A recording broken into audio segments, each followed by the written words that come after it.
We should start with a cheers. Welcome to Inside the Photographer's Studio. Today we're here with Jasin Boland. Jasin is a Nikon ambassador, and by all accounts he has the best job in the world. He's a film photographer, travelling the world to shoot posters and marketing material for some of the biggest Hollywood films. He covered The Matrix, the Bourne Supremacy series, the latest Karate Kid film, and most recently, Safe House. I also have to give him credit as being the original and true Nikon guy. He has a collection of new and historical Nikon equipment that puts the official Nikon Australia collection to shame. It's a pleasure to meet and speak with him today. So, thanks for being with me, Jasin. My absolute pleasure, Matt. So, tell me, how did you fall in love with photography? When was it? I know there's no greater that Nikon guy out there than yourself. Yeah, I was a little bit concerned when I saw that. I was like, hold on, I'm that Nikon guy. But they call me Mr. Nikon, so that's okay. I'm quite happy to share the title with you, but I have the license plates. I'll be junior then. I need a junior, just quietly. Right, for me, I became a photographer September 22, 1981. It was a Monday, it was an offshore breeze, I'd had an early surf. It was a wonderful day at the Sunday Times in Perth, and I'd been a darkroom technician for some time before that. Okay. And prior to that, I worked there every Saturday on my days off from school. Mm-hmm. So I'd been there for 12 months or something, and then when the cadetship came up, I took it, and that was that day. And I was really lucky because I was trained by some of the greatest photographers in newspapers. Guys like Neil Elliott, Tom Rovers Herman, John Ibbs, Julian Cowan, Ian Cugley. Some very famous iconic images came from those guys. And it was a time in newspapers when it really was something to be a newspaper photographer. And I'm not saying it's not now, because it is, and those guys take a lot of pride, but in my days, the newspaper photographers and the agency photographers competed on a level ground, and they were the greatest guys out there. So for me to sit there and print the photographs of these guys was like the best training that anyone could get. I was sitting there and I was watching it come up in the juice, and I was able to sit there and go, okay, I like how Tom uses that long lens. I like how Smelly Elliott throws in a little bit of Phil Flash on dark subjects. And I was able to pick out a bit of everyone's style and put it into my own. And my style of photography hasn't changed to this day. It's still pretty much exactly the way it was in those early years. The only thing now I would say is that my style has changed a little bit because I'm experimenting more. Mm-hmm. I'm becoming a better photographer, mainly because of things like I'm doing now. My role with Nikon and SanDisk and Black Rapid, I'm judging competitions, and I'm getting to see what the enthusiast photographer is shooting, and I'm seeing what's relevant. They're giving me a completely new way of seeing, if you like, and it's really quite eye-opening for me, because I've been, sorry, I was just like scratching your mic, I should know about that from the film industry.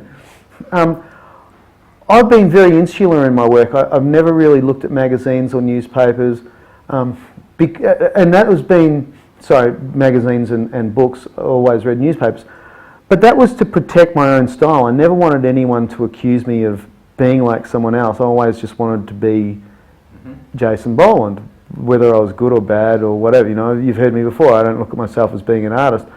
I look at myself as recording what I see, and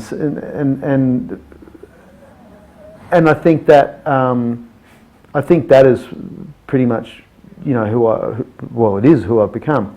But judging these competitions and seeing the way other people see has been just unbelievable for me. You got David Oliver, for example. We'll sit around, and you've got to try and do that one day, actually, but it might cost you a few beers.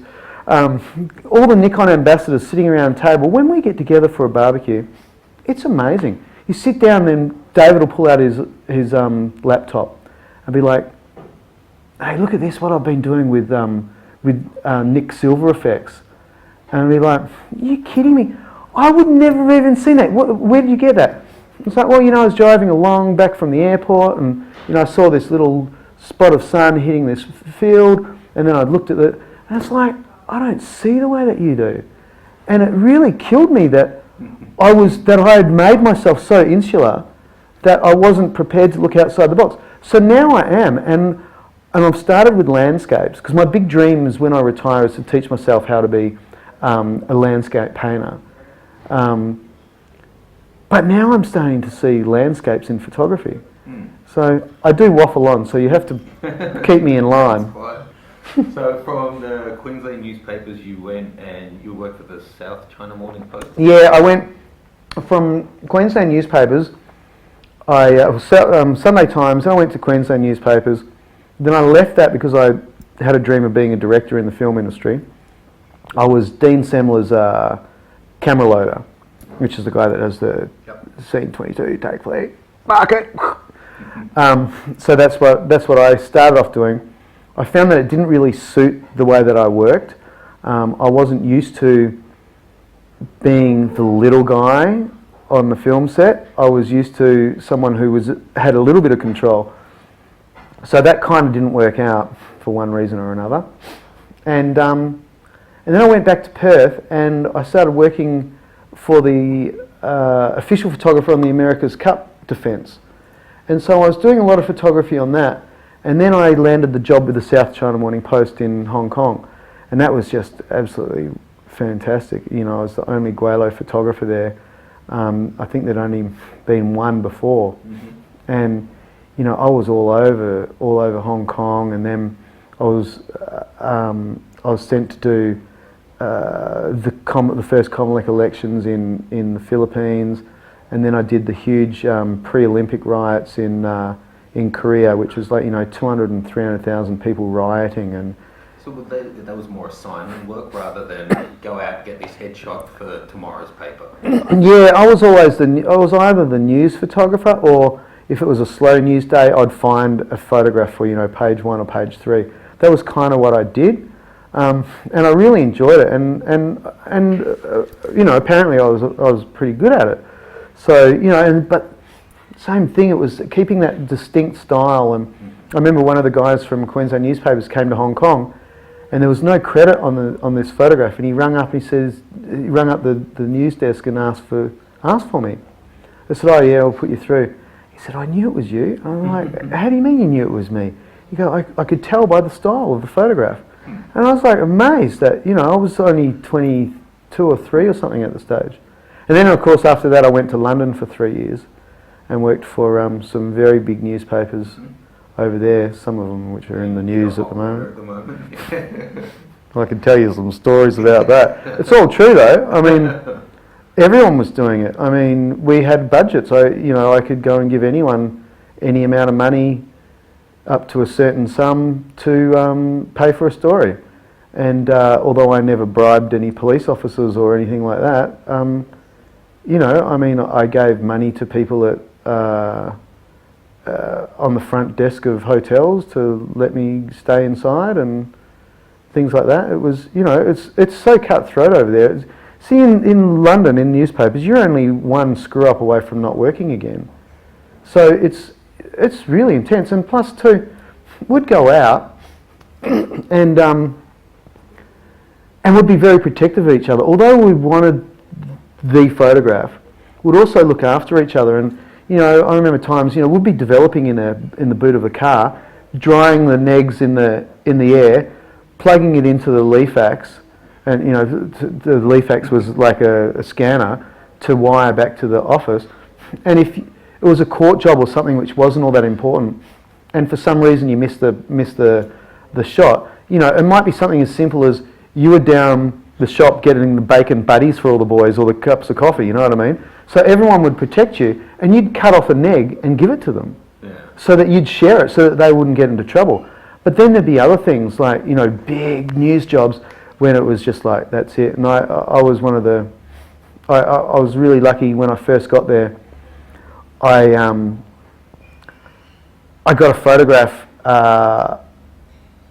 of the royal family after a ski accident that Prince Charles had with Major Hugh Lindsay, I think it was, and that would have been 88, 89.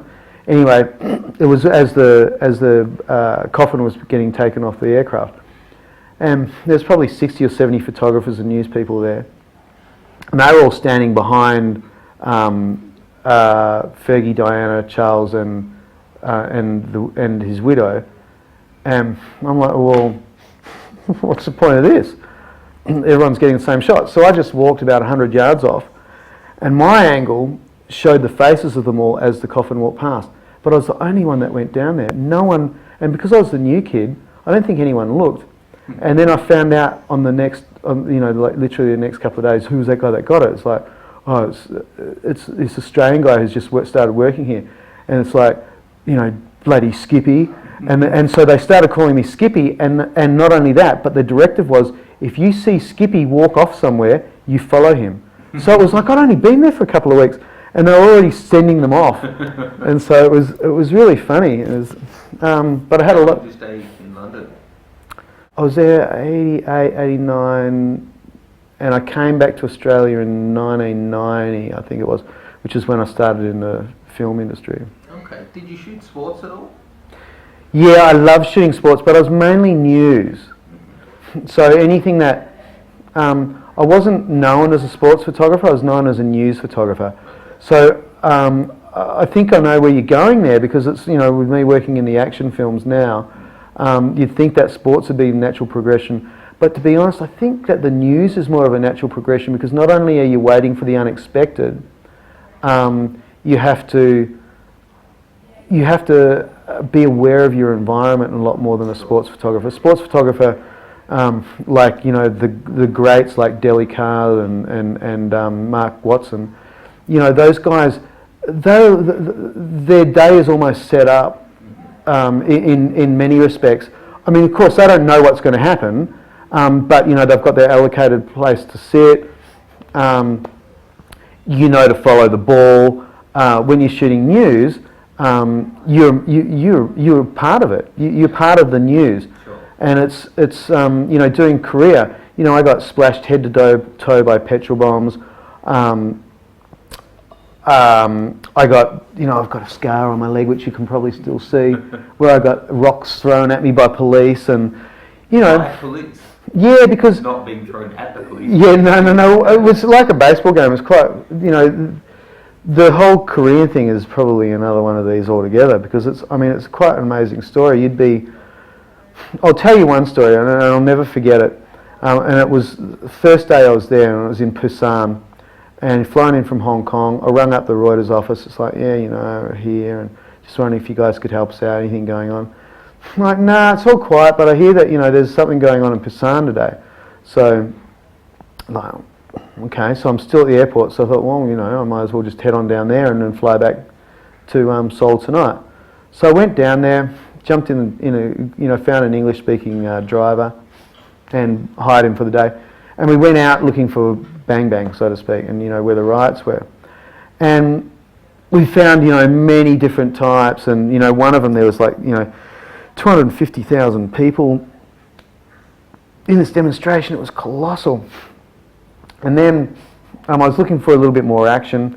So the driver, no. Well, I needed as a news photographer, I needed the riot sort of stuff that was going on. So we ended up finding this spot, and it's like the students are here. There's been a little bit of a battle going on today. It's like, okay, great, you stay here, in the broken English. I'll go down and suss it out. So I went down, and all the riot police were sitting around a roundabout, like a fountain, and they'd been fighting all day with the students, and their faces were all like red and sweaty and tears, and they had all their weapons and that, and I'm like photographing that and doing this stuff, and then I went for a walk up the street thinking, well, I'll just go and have a wander and see if I can find any students. As I'm doing that, I'm halfway, students decide to attack. And then I'm stuck in the middle of the riot police and the students, and I'm like, oh my God, what am I going to do here? And they used to, and it was too early for me to get the black market to get a gas mask and all that. So I had nothing. And these students, they literally just wrapped their eyes in Glad wrap, and had bandanas over their mouths. And so I've like literally passed out from all the tear gas and everything. And I have no idea how long it was, but I wake up getting dragged and literally put into my car. And the driver had found me. And then so I've had enough at this stage. I've got some good photos, and it's like, I can't... Your camera was still there? Yeah, everything's still there, I mean, everything's fine. But it's just, I'd passed out from, too much tear gas. And, well, they use a mixture of CS, pepper, and tear gas. And the CS makes you want to vomit. The pepper gas, if you just like, you touch your hand like that, it stings like nothing on this earth. And the tear gas makes you can't open your eyes. And so it's very painful. And so we're driving, and so I'm like, okay, airport. And so we get stuck in the traffic jam, obviously. And then I'm like literally trying to pull my eyes open. And I'm not freaking out at this stage, but I'm like, wow, this can't be good. Anyway, so I have no idea of time. It could be an hour, could be 2 hours. I'm really not sure, but probably, somewhere between half an hour to an hour. So I finally like pull my eyes like this, and and they stay open. And I look over to the right. As far as I can see, there's all the riot policemen, and they're sitting up against the wall in the same condition as me, tears streaming down their face. Just these guys are absolutely exhausted, and I will never forget this face.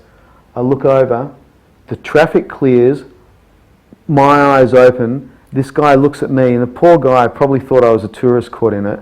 Little did he know, that I put myself in it. It's my fault that I'm there, no one's to blame. He looked at me, tears streaming down his face, I'm sorry, and that traffic cleared, and we drove off. And to this day, that's 86. I'll never forget the look in that guy's eyes as he said that. And there's lots of stories like that. If only you'd had your D4 to catch it all on film. Yeah, I got a photograph of him, but yeah, my D4. Oh yeah. Where is my D4? Now, Excuse me, my camera's still going. There you go. Back to you now, Matt. That It's impressive, huh? Yeah, well, of course. That's Nikon for you.